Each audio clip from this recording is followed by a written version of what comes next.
Samantala na surrender na po ng checkpoint team sa Timonan, Quezon ang kanilang mga armas na ginamit sa operasyon. Git naman ng militar at kanilang mga abogado, malayo sa katotohanan ng reenactment na ginawa ng DOJ at NBI kahapon. May live report si John Consulta. John?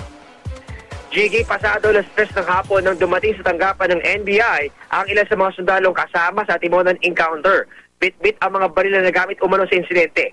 15 armas na kinabibilangan ng M16, M14 at isang kalibre 45 ang ipinresenta. Lahat nagamit sa engkwentro sa Timonan.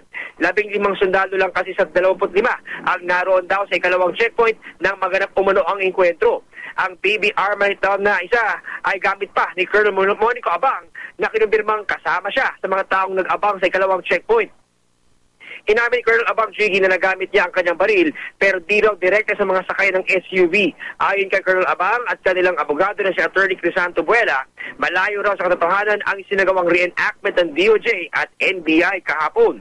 Una, wala raw nakita si Colonel Abang na truck sa crime scene kung saan nakasakay ang mga testigong hawak ng NBI.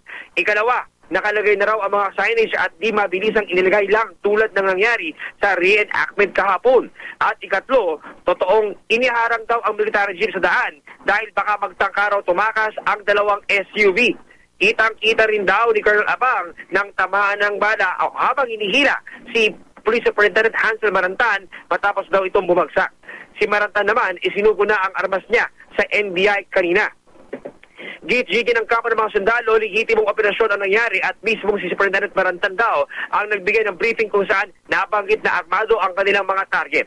Para patunayan ito, Gigi, ay maghaharap daw ng testigo ang mga sundalo na magsasabi raw ng totoong nangyari.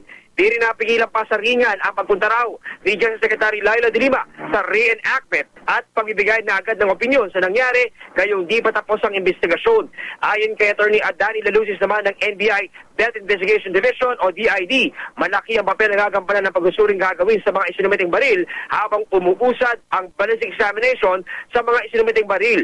Masusing pag-aaralan daw ng NBI ang mga pahayag na isusumite ng mga testigo ng mga sundalo para malaman ang totoong nangyari sa Timonan. At yan muna ang latest mula pa rin dito sa NBI. Balik sa'yo, Chigi.